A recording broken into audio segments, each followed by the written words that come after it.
Eid al-Fitr signifies the end of Ramadan, a holy month when Muslims embark on a 30-day mandatory fast. In a few hours from now, Eid al-Fitr will commence in Nigeria. It is often marked with congregational prayers at various praying grounds, visits to families, gathering at various theme parks, and sharing of delicacies. During this merrymaking by devout Muslims, how should it be conducted in line with Islamic injunctions? Considering the fragile economic situation in the country, are there any religious responsibilities that could be managed, substituted, or done away with if it is going to be economically challenging? Does the adage, cut your coat according to your cloth, apply to Salah celebrations? And after one has gone through a whole month of prayers, reflections, and charity, what is expected of a Muslim after the spiritual exercise? This is our focus on Panorama today. You can follow this news broadcast live on our website and other social media platforms of the NTA. I am Adeola Komiakere. Welcome to Panorama.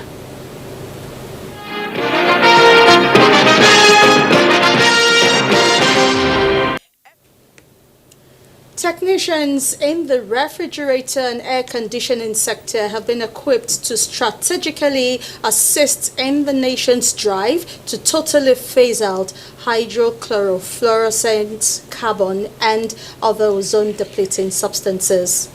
Beneficiary training centers have received equipment and tools worth more than $2 million from the Federal Ministry of Environment in collaboration with the United Nations Development Program and other partners. Environment correspondent Jennifer Igwe has more on this.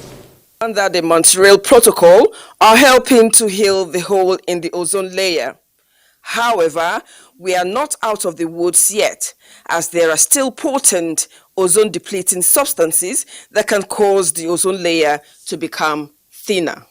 So to save the ozone layer and protect us from the deadly effects of ultraviolet radiation that comes from its depletion, gases like chlorofluorocarbon CFCs, halons, and other ozone-depleting substances widely used in the manufacture and servicing of refrigerators and air conditioners, including those used for firefighting and production of foam and solvent, need to go. Nigeria has succeeded in phasing out CFCs, so one down with more to go. And to meet its target of phasing out another critical gas, hydrofluorocarbon, the nation is building the capacity of training centers through donation of relevant equipment. The Federal Ministry of Environment, with the support of UNDP, has trained 32 centers all over the country.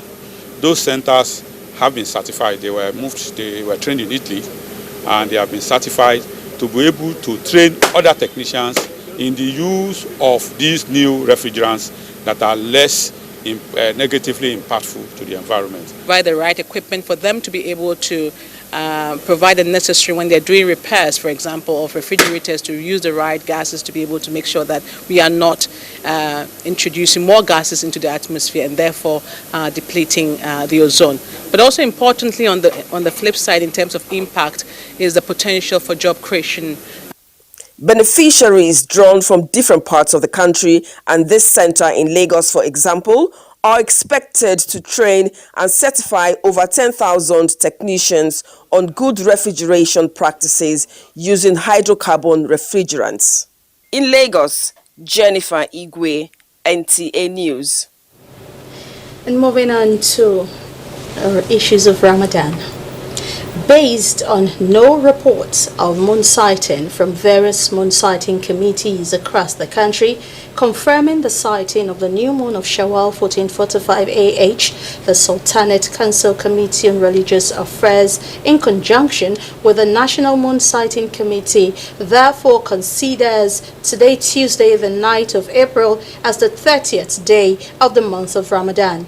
The President General, Nigeria's Supreme Council for Islamic Affairs, His Eminence Al-Haji Muhammad Saad Abubakar CFR III, has accepted Wednesday, 10th of April 2024 as the first day of Shawwal 1445 AH, hence the day of Eid al-Fitr. His Eminence felicitates with Nigerian Muslim Ummah and wishes them Allah's guidance and blessings.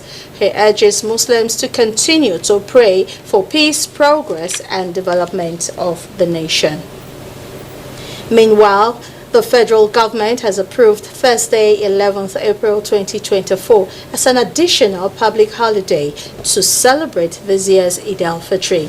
In a statement, the Minister of Interior, Olubunmi Tunji-Ojo, while congratulating the Muslim Ummah for a successful completion of a month of spiritual rejuvenation, reiterates President Bola Ahmed Tinubu's firm commitment to providing a safe and prosperous Nigeria for all to thrive. And the Corps Marshal, Federal Road Safety Corps, Dauda Alibiu, has directed the over 28,000 cooperatives, regular and special marshals to effectively cover 51 corridors during the Eid al-Fitr special patrol, which commenced from the 8th of April and will end on the 13th of April 2024. This directive is in view of the envisioned increase in vehicular movement and the need to make the highways safe by eliminating all variables that propel road traffic crashes, fatalities, and injuries on the nation's highways. Meanwhile, 40,000 personnel of the Nigerian Security and Civil Defense Corps (NSCDC) has been deployed to protect lives and property and also to safeguard critical national assets. Spokesperson of the Corps, Babawale Afolabi, indicates that the directive was prompted by prevalent security challenges and the need for proactive response to criminal activities across the country. Eid al-Fitr is one of the two festivals in Islam celebrated to mark the end of a month-long fasting period in Ramadan. What are the lessons and significance of Eid al-Fitr, and what should be seen of Muslims after the spiritual exercise? Larry Bilay will tell us more. The month-long Ramadan fast is mandatory for Muslim faithful through divine injunction to be at their utmost character during the fasting period. Charitable acts are also expected of the faithful, and it is with a view of empathizing with the poor and downtrodden in the society. The last 10 days of Ramadan is also very significant as it precedes Eid al-Fitr, also referred to as the festival of the breaking of fast. كتب عليكم الصيام كما كتب على الذين من قبلكم. It's a way of balancing up between the spirit and the body and the soul. You are complaining of a headache, you are complaining of a stomach ache, but when you are fasting, you will discover that throughout that month, you will not experience any of such. So those are the benefits from Almighty Allah. As the fasting period runs off, Muslims are mandated to give share food or its equivalent in monetary terms to the needy to set them in the celebration mood. What do we call Zakat al-Fitr? It is a form of charity given to the needy before the Eid prayers, so that they also can enjoy, celebrate with their family. The lessons of Eid transcends from the teachings in the month of Ramadan. We need to be more patient with ourselves and our words, control ourselves, not about doing bad things and about spoiling things. But when we are patient, Allah subhanahu wa ta'ala knows everything in this world. He's the one that created this world, and he's going to give what we need by be patient with it. We have to be patient with our neighbor. God himself has united us. The unity is the most important within ourselves. The significance of Ramadan is to inspire God's consciousness and promote peaceful coexistence in the society. In Lagos, Lanre Bilayi, NTA News.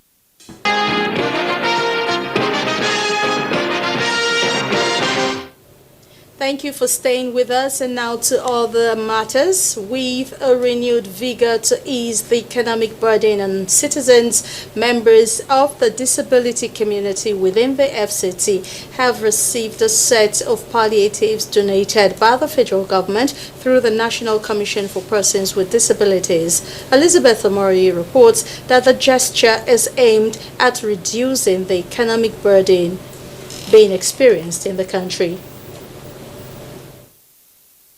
I want to use this medium to thank President Bola Ahmed Tinubu for seeing the plight of persons with disability in the country. It's not easy. To go a long way to help persons with disability, especially those who have nothing to do. Will be expanded to touch in different areas as we remain committed to disability inclusion, especially in the area of education as well as health. Access to health for the disability community. We are committed to launching the accessibility facilities in Nigeria. Executive Secretary of the Commission reassured beneficiaries that the government will continue to meet their needs as they strive for full inclusivity. Rice, beans, cooking oil, sugar, and salt were distributed to 200 beneficiaries.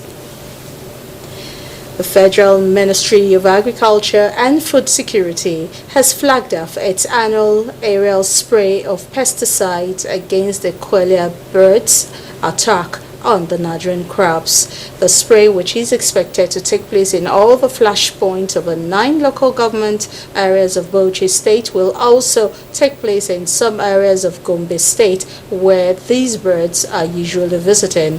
Correspondent Abdullahi Aminu completes the story. A multipurpose Cessna 206 aircraft. It is now ready for the spray of chemicals that will control the disaster of Quelea bird's attack on the country's farm produce. Quelea are the most hated birds that are appearing in an extreme number. The small birds are causing huge damage of the crops, with an average of one eating about 10 grams of grain per day. Pentian and DDVP are the 2 chemicals used to spray the areas that are experiencing the attack of these birds. What we want to achieve is to ensure that we reduce these birds to the barest minimum, so that even if they are surviving, the number or the damage they can cause will be to the barest minimum that the farmers can even bear. Then our crops will be protected from being destroyed. Agricultural transformation policies of the federal government has made positive impact in the sector, leading to increased yields and production. The Federal Ministry of Agriculture and Food Security has drawn the attention of the affected communities to properly cover their water containers and stay away from eating any dead bird they may see after the spray. We were given 1,600 liters of Fentanyl to spray in those chemicals and DDVP, which is used to reconstitute the Fentanyl in order to have a very lasting effect on those beds. The aerial spray will continue with other flash areas in Gombe State after the completion of the 9 local government areas of Bauchi State. In Bauchi, Abdullahi Aminu, NTA News. And sports update is next. The Super Falcons of Nigeria will have a chance of fulfilling their dream of playing at the Olympics in Paris when they take on the Banyana of South Africa in the second leg of the Olympic qualifiers Tuesday night in Pretoria, South Africa. In 24 previous encounters with 7 played in South Africa, Nigeria have won 15, with 5 ending in a draw, and South Africa winning 4. The first leg of the Olympic qualifiers ended in a lone goal victory for Nigeria at the Moshood Abiola National Stadium, Abuja. The second leg is scheduled for 6:30 p.m. Nigerian time tonight. The last time the Super Falcons featured at the Olympics was in Beijing in 2008. Obviously, coming off the win from the last game, we have a lot of confidence, so I think we'll improve our way of play. In basketball, Nigeria's top men and women's basketball clubs have been given another huge opportunity to assess their quality ahead of the National League and other continental engagements. 10 men and 6 women clubs from Nigeria, Ghana and Benin Republic featured at the 3rd edition of the Louis Edem Invitational Basketball Championship, which ended at the Indo Sports Hall of the National Stadium, Lagos. The week-long West African Basketball Championship, organized by the former national player, saw MFM defending their title with a 58-56 win over First Bank in the women's final, while Hoops and Reed, owned by former The Tigers captain Olumide Oyedeji, defeated Spintex Knights of Ghana 64-60 to emerge champions in the men's category. If you look at the history of the Hoops and Reed basketball team, that's what we are, that's what we do. I mean, we build champion, we break champion, and we continue to build that. Looking at bringing in scouts and international coaches, so some of these guys can get to play basketball outside of Nigeria and actually earn a good living, playing professional basketball. On the foreign scene, in the first leg of the UEFA Champions League quarter-final fixtures, English league leaders Arsenal takes on Bayern Munich, while 14-time champions Real Madrid welcomes defending champions Manchester City on Tuesday night. On Wednesday night in the UEFA Champions League quarter-finals first leg, it will be Atletico Madrid against Borussia Dortmund, while Paris Saint-Germain plays host to Barcelona. With Sports Update, Gift George, NTA News. And that's Panorama for today. Came to you from Lagos. Thank you for watching. I am Adeola Komiakere. Once again, wishing our Muslim brothers and sisters Barakah de Salah.